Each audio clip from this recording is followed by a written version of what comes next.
విపరీతంగా వాడే ఈ పెస్టిసైడ్స్ ని సమ్మయ్య గారు మీరు రాసుకోవాలి పాయింట్స్. ఏ విభాగాల మీద మాట్లాడుకుంటే మీరు యాడ్ చేసుకున్న వాళ్ళు రాసుకోవాలి, మీరే రాసుకోవాలి. డాక్టర్ జగదీశ్వర్ వరంగల్.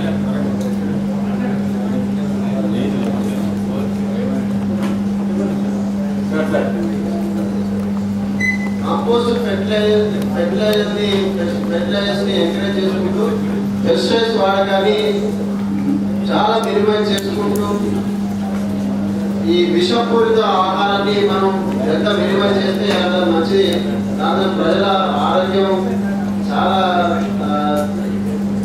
తగ్గిపోతా ఉంది. దాన్ని ఒక పట్టుబడి యాడ్ చేయాలని కోరుతా ఉన్నాను. తర్వాత రెండోది పాయింట్స్ గానే చెప్పండి ప్లీజ్, ఎందుకంటే అందరూ మాట్లాడాలి, వివరాలు అక్కర్లేదు. పాయింట్ ఏంటంటే డాక్టర్ గారు చెప్పింది క్రిమి సంహారక మందుల వినియోగాన్ని తగ్గించి సేంద్రియ ఎరువులు సాధారణ అంటే సహజ ఎరువుల వాడకాన్ని పెంచాలి. ఇది పాయింట్. ఇట్లా పాయింట్ గా చెప్పండి, లేకుంటే ఏమైతుందంటే మనం మాట్లాడితే చాలా మంది చాలా ఎక్కువసేపు మాట్లాడాల్సి వస్తుంది, ప్రాబ్లం అయింది. అంటే ఎక్కువ మంది మాట్లాడాలి ప్లీజ్ కూర్చోండి. Single point, single sentence. Telangana ప్రాంతంలో నీటి వనరులు తక్కువగా ఉన్నందున దాదాపు వాణిజ్య పంటలకు అంటే పత్తి పంటలు కానీ పొగాకు పంటలు కానీ తగ్గించుకొని ఆహారధాన్య పంటలైనటువంటి కంది ఎన్నికలను అంతరించుకుంటున్నారు. వాటి వాణిజ్య ప్రయత్నం చేసుకుంటే బాగుంటున్నారు. పట్టు పరిశ్రమను ఏర్పాటు చేయాలి. పట్టు పరిశ్రమల వల్ల అయిపోయింది. ఉపాధి పథకాన్ని వ్యవసాయ రంగానికి పంపాలి. రాసుకోండి సార్ ప్లీజ్. శ్రీనివాస్ సార్, ఏదైతే గ్రామాల్లో కౌలు రైతులు ఉన్నారో కౌలు రైతులకు కూడా పంట నష్టపరిహారం వర్తించేలా చూడాలి. కౌలు రైతులకు నష్టపరిహారము లభించేలా చూడాలి. బీటీ లాంటి విషపు విత్తనాలకు బదులుగా సాంప్రదాయపు విత్తనాల బ్యాంకులను ఏర్పాటు చేయాలి ప్రతి గ్రామాన్ని. ప్రతి గ్రామానికి బీటీ విత్తనాలకు బదులుగా సాంప్రదాయ ఎరువుల విత్తనాల బ్యాంకులు ఏర్పాటు చేయాలి.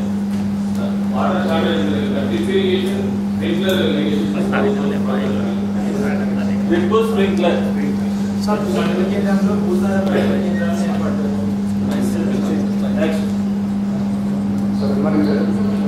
శ్రీనివాస్, ముఖ్యంగా వ్యవసాయం తెలంగాణ రాష్ట్రంలో నాశనం కావడానికి ముఖ్యంగా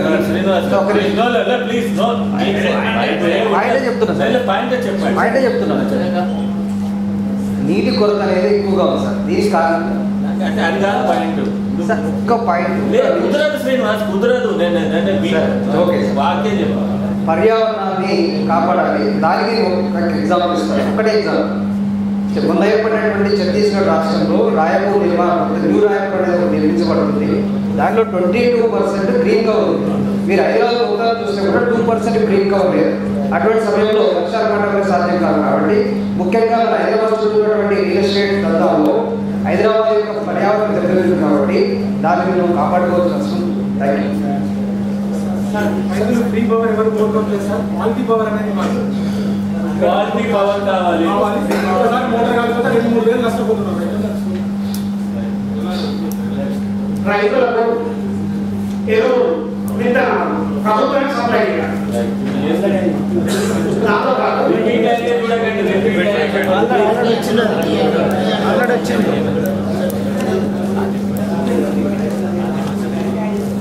ప్లీజ్ ఎవరన్నారా చెప్పండి. మైక్ లేదు.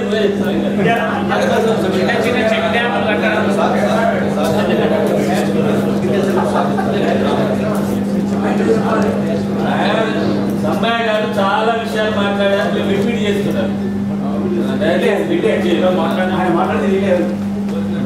ఒకటే వాక్యం సార్, ఒకటే వాక్యం. వ్యవసాయ చెప్పాడు సమ్మయ్య గారు.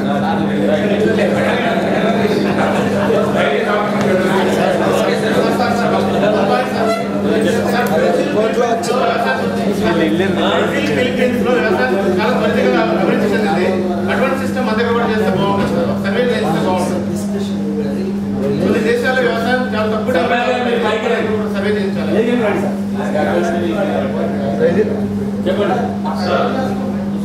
బహుళ జాతి సీడ్ కంపెనీలను నిర్వీర్యం చేస్తూ ప్రభుత్వమే 2వ సీడ్ తీసుకుని మార్కెట్లో వెళ్ళాలి. నెక్స్ట్ సంప్రదాయ చెక్ డ్యామ్ ఏర్పాటు చేయడం వలన చెక్ డ్యామ్ ఏర్పాటు చేయాలి. మూలాలు అనేది ఏం లేదు.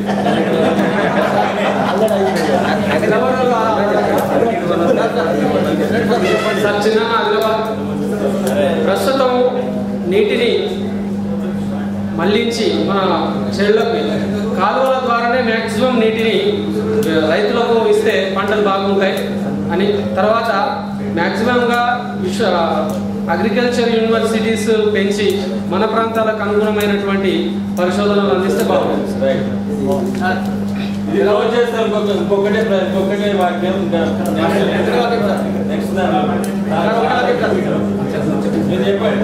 జలవనరుల ఆధారంగా మన పూర్వీకులు అంటే ఆయా ప్రాంతాల వాతావరణ పరిస్థితులకు అనుగుణంగా అక్కడి ప్రజలకు పోషకాహారం లభించే పంటల్ని పండించారు. అదేవిధంగా అదే పంటల్ని పండించడానికి ప్రయత్నించారు.